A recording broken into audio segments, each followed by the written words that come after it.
সংসারের কাজ কেউ বোঝে না। বাইরের দিকে দেখে তো সবকিছু সহজ মনে হয়, কিন্তু প্রতিটা হাসির পেছনে, প্রতিটা শান্তির পেছনে থাকে আমার নীরব পরিশ্রম, যা আমি কাউকেই দেখাই না, এমনকি কাউকে বলিও না। মানুষের হাসির দিকটা দেখে কেউ ভিতরের কষ্টটা অনুভবই করতে পারে না। হ্যালো এভরিওয়ান, আসসালামু আলাইকুম। তোমরা সবাই কেমন আছো? আমি তো আল্লাহর রহমতে আলহামদুলিল্লাহ ভালো আছি। আজকে তো শুক্রবার, বন্ধের দিন। সবার বন্ধ থাকলেও কিন্তু আমাদের মতো সাংসারিক মায়েদের কিন্তু বন্ধ নেই। আমরা যতই অসুস্থ থাকি না কেন, যতই মাথা ব্যথা থাকুক, শরীর ব্যথা থাকুক, কোনো কিছুতে আসে যায় না। মেয়েদেরকে আল্লাহ অন্যরকম ভাবে তৈরি করছে। যখন আমরা যে পাত্রে অবস্থান করি, আমরা সেই পাত্রেরই রূপ ধারণ করি। যে মেয়েটা একদিন প্লেট ধুয়ে ভাত খেতে পারে নাই, সেই মেয়েটাই সময়ের ক্ষেত্রে এমন একটা রূপ ধারণ করে, শুধু প্লেট দিয়ে ভাত খাওয়া না, আরেকজনের প্লেট দিয়ে ভাত দেওয়া থেকে শুরু করে সাংসারিক বিভিন্ন কাজ, বিভিন্ন কথা মানুষের করতে হয়, এমনকি শুনতে হয়। যে মেয়েটা 2 হাত দিয়ে কাজ করলে হাতগুলো নষ্ট হয়ে যাবে সেই চিন্তা করতো, সেই মেয়েটাই 2টা হাতকে 10টা হাত বানিয়ে কাজ করে গোটা একটা সংসারের দায়িত্ব নেয়। তখন হাতের নখের চিন্তাও করে না, হাতের চিন্তাও করে না, শরীরের চিন্তাও করে না। কারণ ওই মেয়েটা জানে হাতের চিন্তা, শরীরের চিন্তা করলে পেটে কারো ভাত যাবে না। এই যে দেখেন না, আজকে একটা শুক্রবারের দিন, সবাই তার কর্মস্থল থেকে রেস্টে আছে, কিন্তু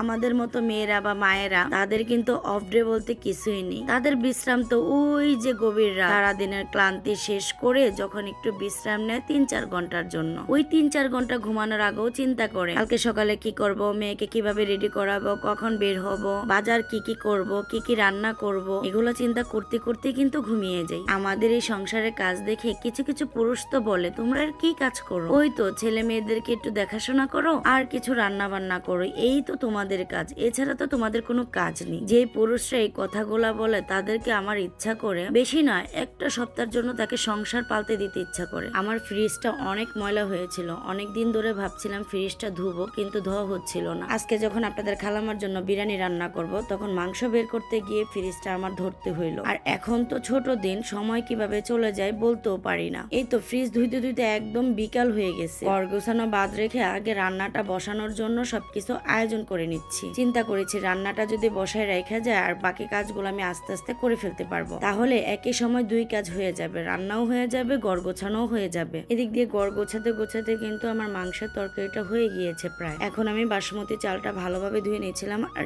এদিক দিয়ে হচ্ছে আপনাদের খালামা পড়াশোনা করতেছিল। আমি মাংসটা বসাই দিয়ে আইসা কিন্তু ঘরটা পুরোই মুছে ফেলছিলাম। সম্পূর্ণ পরিমাণ ক্লিন করতে আমার অনেকটা সময় লাগছে। আমি আবার 9-6 করে কাজ করতে পারি না, আমার কাজ করতে প্রচুর পরিমাণে দেরি হয়। দেরি হওয়ারও কারণ আছে, সেটা হচ্ছে আমি একদম সুন্দরভাবে পরিষ্কার করার চেষ্টা করি যেন কোথাও ময়লা না থাকে। আজকে যেহেতু শুক্রবার, আপনাদের খালামা আমার কাছে বিরিয়ানি খেতে চেয়েছে, তাও আবার বাসমতি চাল। আর বাসমতি চালের বিরিয়ানিটা আমারও খুব পছন্দ। আমি তো রান্না করতেছিলাম, আপনাদের খালামা পাশে এসে আমার সাথে গল্প করতেছিল আর বলতেছিল আজকে রান্নাটা খুবই সুন্দর হচ্ছিল। পৃথিবীর সবচেয়ে সুন্দর মুহূর্ত কি জানেন? এই যে মা রান্না করছে আর মেয়ে দাঁড়িয়ে দাঁড়িয়ে দেখছে। মায়ের কাছ থেকে কিন্তু মেয়েরা অনেক কিছু শেখে। আমি কিন্তু আমার মায়ের কাছ থেকে অনেক কিছু শিখেছি। আমি যখন ছোট ছিলাম, আমার মা যখন রান্না করতো, তখন আমার মায়ের পাশে বসে থাকতাম, দেখতাম কিভাবে মা রান্না করে। বিশেষ করে যখন আমার মা বড় মাছ করতো বা মুরগি করতো, তখন পাশে বসে থাকতাম আর মাকে দেখতাম কিভাবে মাছ কাটতেছে, কিভাবে মুরগি কাটতেছে। কেন জানি এগুলো দেখতে আমার খুবই ভালো লাগতো। এই যে দেখেন, আপনাদের সাথে গল্প করতে করতে কিন্তু আমার বিরিয়ানি রান্না হয়ে গিয়েছে। বিরিয়ানি রান্না করতে কিন্তু বেশি সময় লাগে না। ঘরের মধ্যে যদি সবকিছু আয়োজন করা থাকে, রান্না করতে মাত্র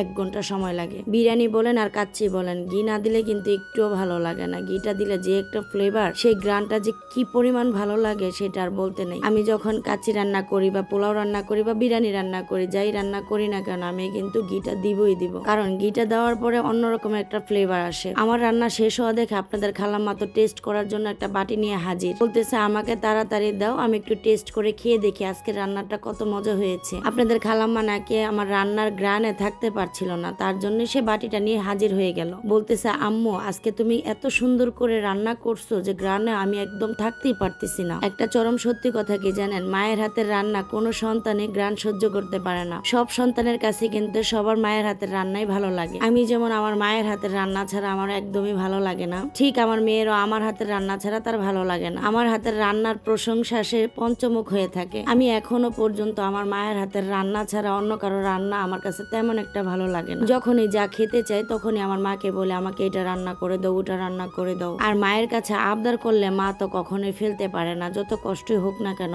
সেটা করে খাওয়ায়। আমার মেয়েও যখন আমার কাছে কোনো কিছু খেতে আবদার করে, তখন আমিও কেন জানি ফেলতে পারি না। তখন আমার মায়ের প্রতিচ্ছবি আমার উপর ভেসে ওঠে। আসলে এটা কেউই পারে না, যার যার সন্তানের জন্য তার তার অন্যরকম একটা টান থাকে। সন্তান যদি কিছু একটা খেতে চায় আর মা সেটা করবে না, এটা কোনোভাবেই হয় না। সব মায়েদের ক্ষেত্রে কিন্তু একই প্রতিচ্ছবি হয়। একটা মেয়ে যখন ছোট থাকে তখন মা বাবার রাজকন্যা থাকে, আর যখন বড় হয় তখন তো বিয়ে দিয়ে দিতে হয়। বিয়ে দেওয়ার পর একজন পাকাপোক্ত ঘরের লক্ষ্মী বউ হয়ে থাকে। কিন্তু সবার ঘরের আর লক্ষ্মী বউ হয় না, কারো কারো সংসারে গিয়ে কাজের মহিলাও হইতে হয়। বাবা মার সবচেয়ে সে আদরের রাজকন্যাটাও একদিন অন্যের সংসারে গিয়ে ওই সংসারের হাল ধরে। পৃথিবীর নিয়ম বড়ই অদ্ভুত। আজ আমার মায়ের সাথে যা ঘটবে কাল আমার সাথেও সেটাই ঘটবে। ছোট থেকে বড় হতে হবে, বড় থেকে বিয়ে, বিয়ে থেকে সংসার, সংসার থেকে সন্তান, সন্তান থেকে সে আবার সেই প্রতিচ্ছবি আমার। এইসব জিনিসগুলা ভাবলেই কেন জানি অবাক লাগে। নিজেকে আবার রিয়েলাইজ করা যায় সেই ছোট কাল থেকে।